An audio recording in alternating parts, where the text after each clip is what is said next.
Hello student, class 9 के सामाजिक विज्ञान में आज मैं आपको इतिहास के बारे में पढ़ाऊंगा। पहला अध्याय, पहला पाठ, फ्रांस की क्रांति। इसमें का पहला टॉपिक क्या है? 18वीं सदी के उत्तरार्ध में फ्रांसीसी समाज, यानी कि 18वीं सदी के उत्तरार्ध में 18वीं सदी के आसपास में फ्रांस की सामाजिक स्थिति कैसी थी। तो सबसे पहले 1774 ईस्वी में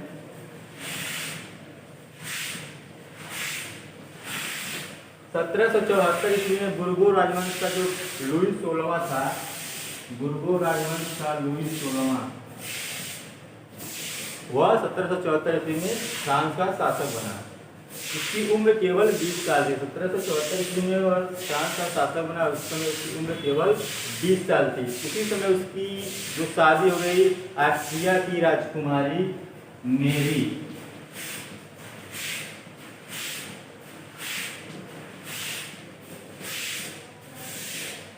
ऑस्ट्रिया की राजकुमारी मेरी एंटोइनेट से इसकी शादी हुई। फ्रांस के राजा बुर्गो वंश के शासक लुई 16वां का, जो 1774 ईस्वी में शासक बना था। जैसे ही वह शासक बना, उस समय फ्रांस का जो राजकोष था, सरकारी राजकोष, वह रिक्त हो गया था। सरकारी राजकोष के रिक्त होने के दो कारण थे।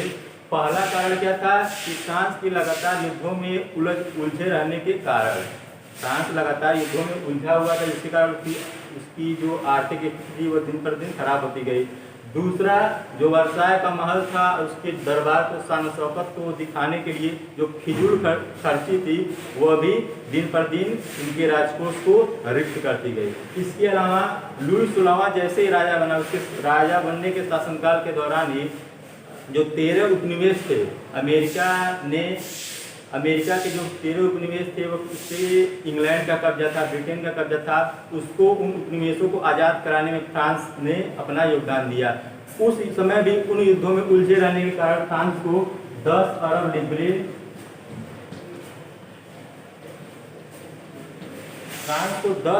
लिब्रे का कर्ज फ्रांस पे और बढ़ गया। लिब्रे क्या था? लिब्रे फ्रांस की मुद्रा थी।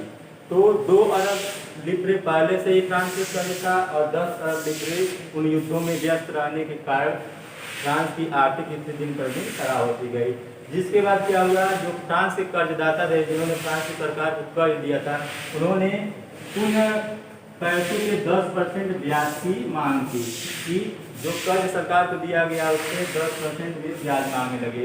इन ब्याज को देने के चक्कर में, इन ब्याजों को और उन जो कर्ज था उनको देने के चक्कर में फ्रांस का जो बजट था, उसका अधिकांश हिस्सा, उसके अधिकांश पैसे इन कर्जों और ब्याज से देने में ही उनका जाने लगा। इसके अलावा विश्वविद्यालयों की देखरेख, विश्वविद्यालयों को चलाने के लिए और सरकारी दस्तावेज, दरबार को चलाने के लिए, इसके अलावा सैनिकों के रखरखाव के लिए अलग से जो पैसे लगते थे, उन पैसों को सरकार कहाँ से लाती? उन पैसों को इकट्ठा करने के लिए सरकार ने क्या किया?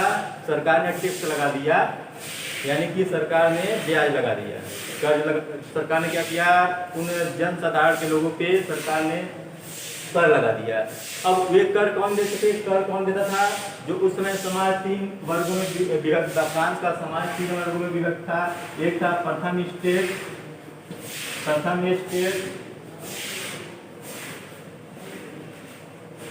द्वितीय स्टेट,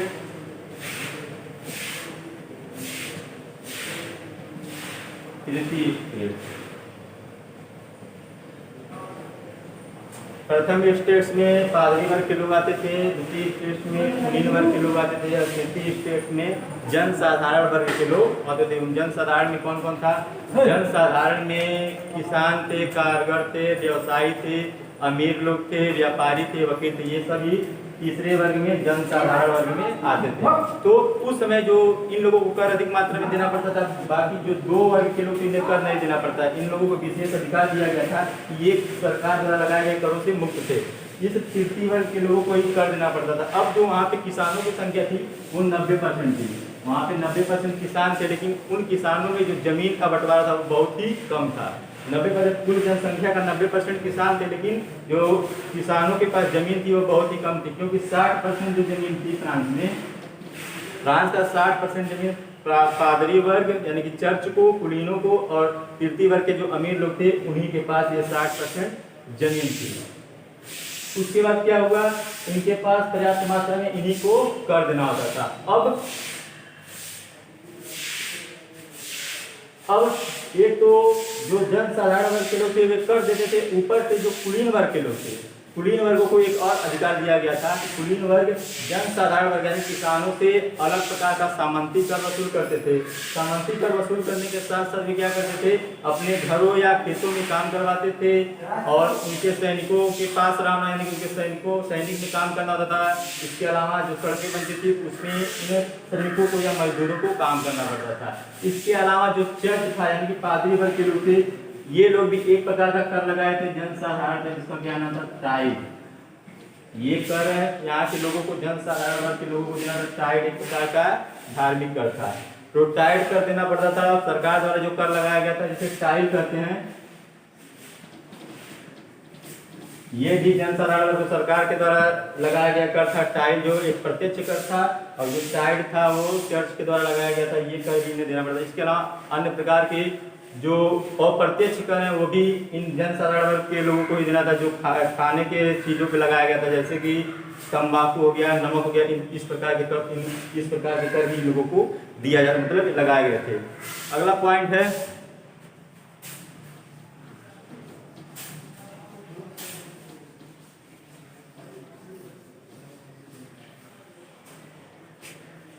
जीने का संघर्ष।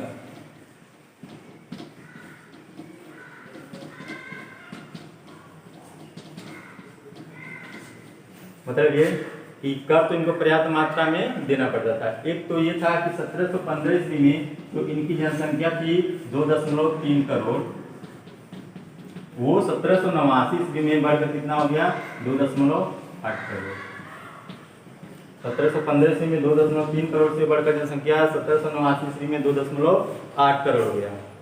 जनसंख्या तो तीव्र गति से बढ़ रही थी, लेकिन उस जनसंख्या के बढ़ने के अलावा जो वस्तुओं का उत्पादन होना चाहिए वो उस हिसाब से नहीं हो रहा था, जिसके कारण क्या हुआ कि मांग बढ़ने लगी। उत्पादन न होने के कारण जनसंख्या तो बढ़ रही थी, लेकिन वस्तुओं का उत्पादन नहीं हो रहा था तो उस हिसाब से, जिसके कारण मांग बढ़ने लगा। मांग बढ़ने के साथ साथ क्या हुआ, मांग बढ़ने के साथ साथ जो वहाँ की वस्तुएं थी, जैसे कि यहाँ इस समय के लोग ज़्यादा खाद्य पदार्थ के रूप में पावरोटी का इस्तेमाल करते थे, तो पावरोटी की जो महंगाई दर थी वो उसकी कीमत बढ़ गया और रोटी की कीमत बढ़ गई। इसके अलावा यहाँ पे जो काम करने वाले लोग थे, जो मजदूर लोग थे, वे कारखानों में काम करते थे। कारखानों में जो उनका वेतन होता था वो कारखानों के मालिक तय करते थे, तो वेतन तो उनको कम मिलता था, महंगाई दर के हिसाब से वेतन उनको नहीं दिया जाता था, वेतन उनको बहुत ही कम दिया जाता था। जिससे क्या हुआ कि इन लोगों के पास उतने पैसे नहीं हो पाते थे, इकट्ठे हो पाते थे, जिससे वे उन वस्तुओं को खरीद के उनका उपभोग कर सके। इसके अलावा स्थिति और बदतर तब हो जाती थी जब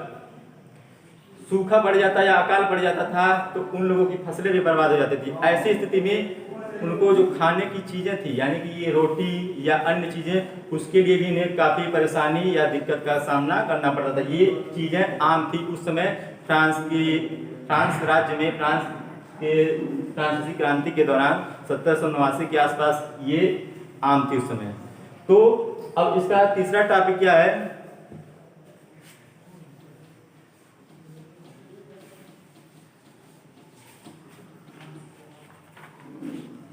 उभरते मध्यम वर्ग ने विशेषाधिकारों का अंत।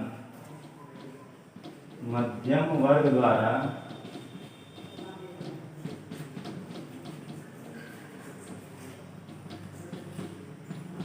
विशेषाधिकारों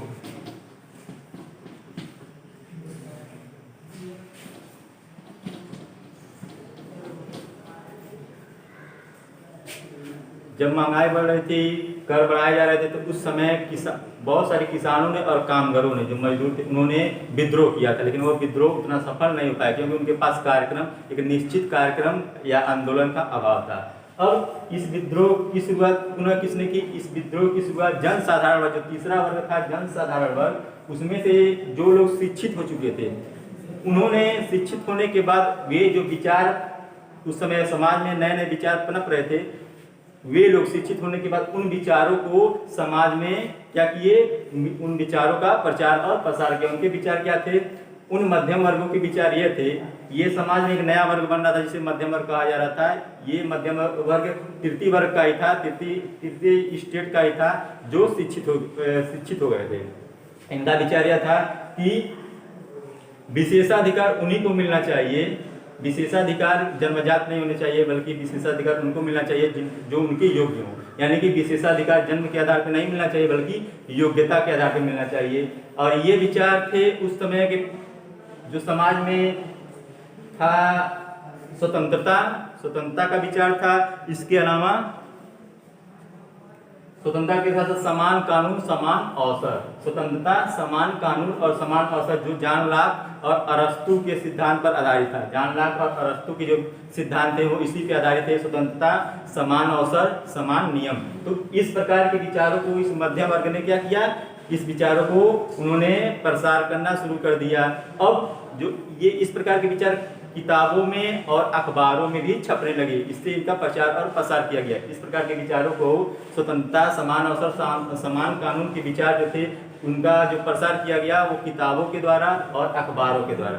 अब इन्होंने क्या किया, इसको प्रचार और प्रसार करने के लिए उन क्षेत्रों में जहाँ पे जनसंख्या अधिक होती थी, वहाँ पे अखबारों या किताबों के माध्यम से वे इन विचारों को जो लेख में प्रकाशित होते थे उनको तेजी से पढ़ते थे। यानी कि क्या कहते हैं कि जोर से पढ़ते थे, ताकि जो लोग पढ़े लिखे नहीं थे, अनपढ़ थे, वे लोग भी इनकी बातों को सुन सकें और समझ सकें। जिससे इसका क्या किया गया, इस प्रकार के विचारों का प्रचार और प्रसार किया गया। इसके अलावा क्या हुआ, उसी समय लुई सोलावा ने जो खर्च बढ़ रहा था, उन खर्चों को पूरा करने के लिए पुनः कर में वृद्धि कर दिया। कर में वृद्धि करने के बाद क्या हुआ कि जन साधारण वर्ग ने अब पुनः आंदोलन कर दिया, जो लुई सोलावा के शासन के लिए बाद में चल के उनका जो लुई सोलावा का शासन का अंत हुआ, वो इसका मुख्य कारण था कि तृतीय वर्ग के लोग अब उससे असंतुष्ट होते जा रहे थे, क्योंकि दिन पर दिन उनका कर सरकार के द्वारा बढ़ाया जा रहा था। तो आज के लिए इतना ही। 18वीं सदी के उत्तरार्ध में फ्रांसीसी समाज, ये इसके बाद अगला चैप्टर हम पढ़ाएंगे आपको फ्रांसीसी क्रांति की घटनाएं, वो अगले वीडियो में। तो आज के लिए इतना ही, धन्यवाद। अच्छा, आप